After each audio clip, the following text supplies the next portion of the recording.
First of all, my name is Ding, and to be honest, I'm not really from here, and I travel all the way from Helsinki. Uh, I'm not a student in this university. I graduated already, long time ago. So I have my academic background from King's College London, specializing in war studies. And now I'm an entrepreneur. I have my own company. I'm a founder of a company called London, specializing in preschool education. So this time I'm here with this university. I'm having a huge joint program together with the researchers here. And I'm here actually this time for business. And one of my friends is sitting here, told me that we have a debate, World Speech Day. So I thought, why not? I just come and share some thoughts.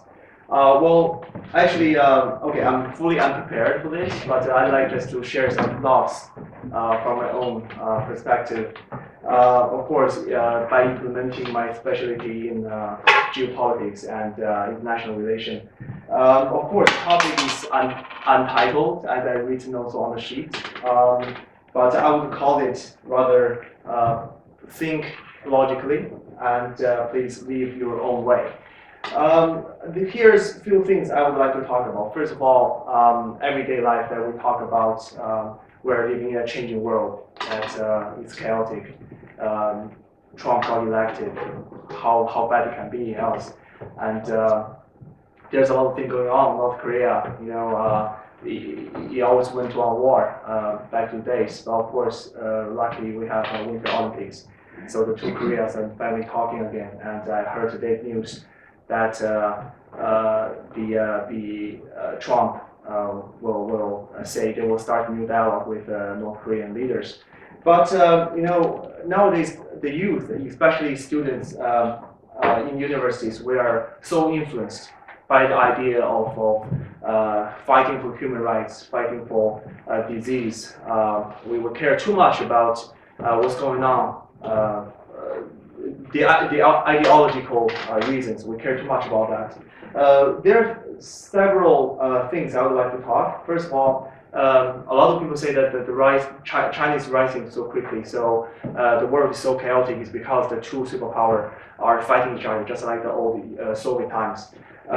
China is challenging the U.S. dominance in Asia area, and that's why it creates a lot of tensions. For example, the Taiwan issue will cause a big boom one day, North Korea issue in Asia. But what I'd like to say is this. So after the Second World War, during the transition to the Cold War, the U.S. finally set up its dominance by two powers.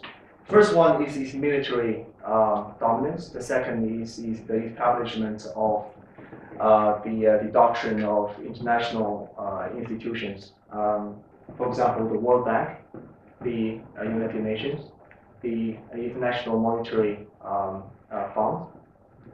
So by controlling that the U.S. can be able to control its dominance over the world.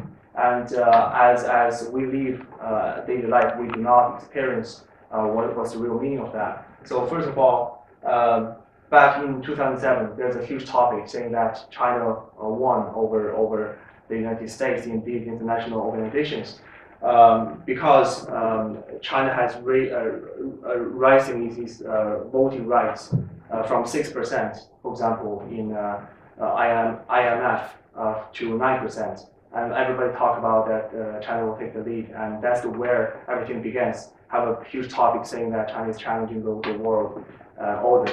But the fact is that there are a mechanism hidden into the international organization that it has to be proved more than 75% of the vote that one topic can be finally passed. And even after 2007, the United States still have more than, well, if I remember right, 25.8% of the voting rights, which means even though it's not written in the doctrine of the organization, but the United States still have a voting right, a veto right in the organization.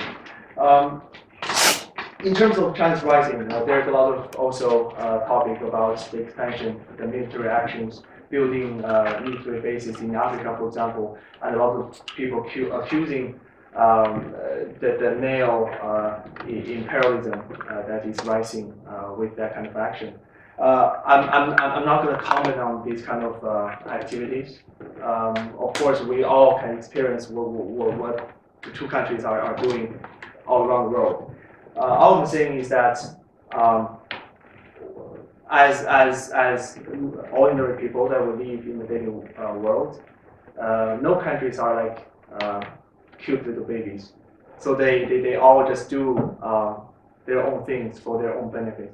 Of course, it sounds really realist thinking approach, but that's the fact. One perfect example is what happened recently. So Trump is always saying that China is stealing jobs from the United States. So very recent, he poses a tariff on steel and aluminum by raising 25%, 10%. But the fact is that the import of steel and aluminum in the United States is less than 30%. And the biggest trader is not China, it's Canada and Mexico. So even Trump is raising this tariff, China is not going to lose a lot. The most economy is going to get hurt is Canada and Mexico. And I'm not going to debate what's the reason that he's really doing that and still giving the tariff. All I'm saying is that it's all, the great power, they are dividing the world, and they do only for their own benefits. So for us, we just have to live the way that we live and do not look too much into the surface, but we have to really think logically and do what we really believe in, and that's it.